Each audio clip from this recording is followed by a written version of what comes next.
like pumpkin painting and bouncy houses. The event was free for families.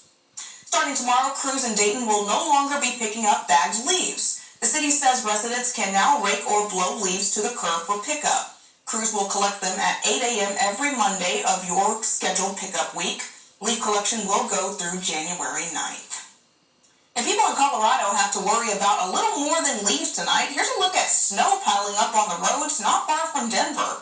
Snow first started flying there overnight. Some parts of the state were forecasted to get almost a foot of snow this weekend.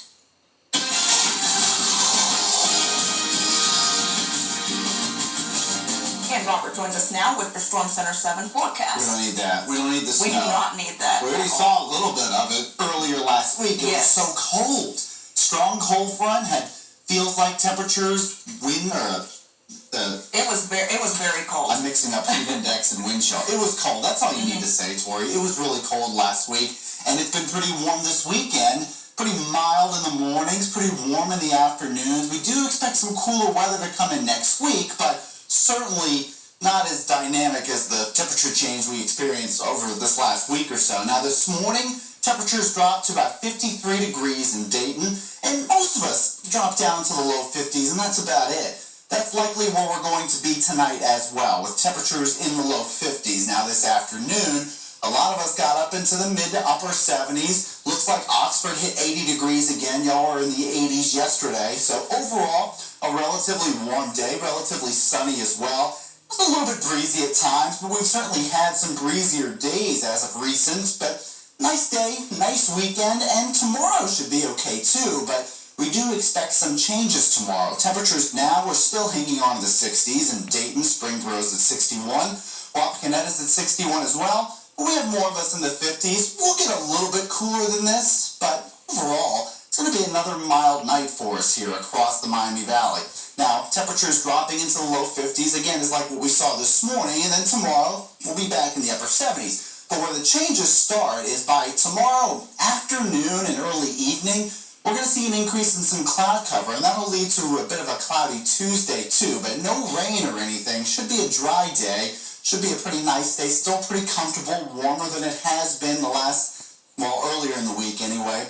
But we'll see that cloud cover come in, and you can see some clouds off toward the west. We'll see a little bit of cloud cover overnight, but generally you can expect mostly clear skies, just a few of those passing clouds. And as far as rain, there's some showers up there toward northern Illinois, making their way across the Great Lakes and into Michigan, but we're not expecting any of that here. But we do expect some rain. But to see it, you have to head out a little bit farther toward the west, where there's an upper-level low developing and a cold front associated with it. Now, it's bringing some snow across parts of Montana as well as Wyoming.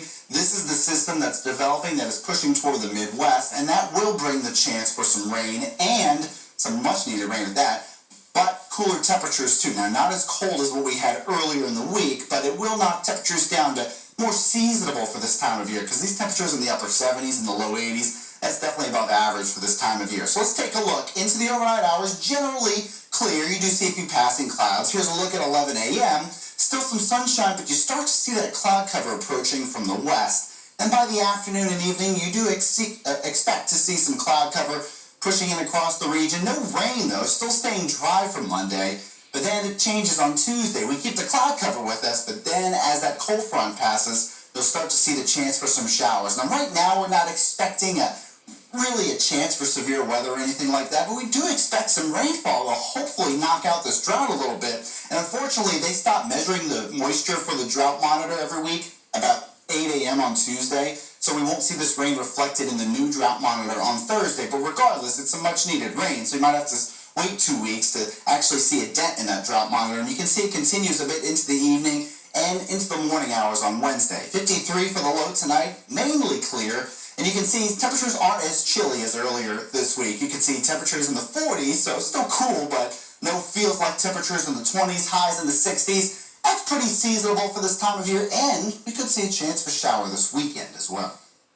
So when people say things like elections are fraudulent and things of this nature, it's really slapping an indictment against America.